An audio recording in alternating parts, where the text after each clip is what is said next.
আজকে আমি তোমাদেরকে নিরামিষ পটলের দোরমা বানিয়ে দেখাবো।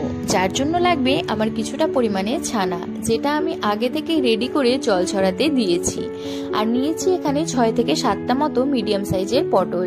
যে পটলগুলোকে খোসা আমি পুরোপুরি ছাড়াইনি, একটুখানি ছিলে নিয়েছি। আর এবার পটলের ভেতর থেকে বীজগুলোকে বের করে আলাদা করে রেখে দিয়েছি। কড়াইতে পরিমাণ মতো তেল দিয়ে পটলটা দিয়ে দিলাম। এবার এটাকে ভালো করে এপিটোপিট করে ভেজে তুলে রাখবো।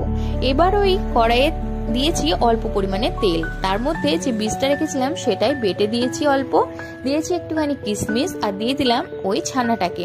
এবার পরিমাণ মতো নুন আর পরিমাণ মতো হলুদ দিয়ে ছানাটাকে ভালো করে ভেজে অন্য একটা পাত্রে আমি তুলে রাখবো। যে পটলটা আমি ভেজে রেখেছিলাম এবার তার ভেতর ছানার পুরটাকে দিয়ে দেব। আমি কিন্তু এখানে একটুখানি কাজুও ব্যবহার করেছি, যেটা আমি ছানাটা নামানোর পর ওর ভেতর কুচি কুচি করে দিয়েছিলাম। যেহেতু নিরামিষ পটলের দোরমা, তো সেই জন্য এখানে কিশমিশ আর কাজুটাকে ব্যবহার করলে খেতে কিন্তু দারুণ লাগে। যখন পটলটা ভেঙে মুখে দেবে তখন ওই ছানার পুরের সাথে কিশমিশটা খেতে অসাধারণ লাগবে। যেহেতু কিশমিশটা একটু মিষ্টি আর একটুখানি টক স্বাদের হয়, আর এই রান্নাটা পুরোপুরি একদম টক মিষ্টি আর ঝালঝাল হবে খেতে। তো এক এক করে আমি সমস্ত পটলগুলোর ভেতর ছানার পুরটাকে ভরে দিলাম।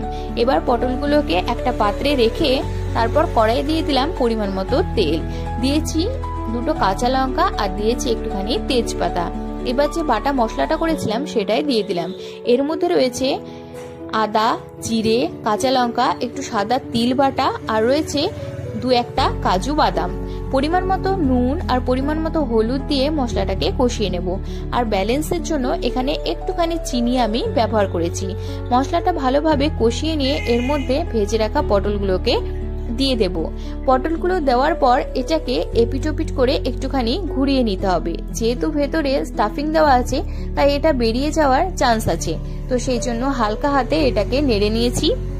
আর এবার দিয়ে দিলাম একটুখানি টক দই। আমি তো আগেই বলেছি এটা একটু টক মিষ্টি টাইপের খেতে হবে, তো তার জন্য এখানে সামান্য একটু দই আমি ব্যবহার করেছি। তারপর এর মধ্যে দিয়ে দিলাম একটুখানি জল দিয়ে ভালো করে ফুটিয়ে নিয়েছি।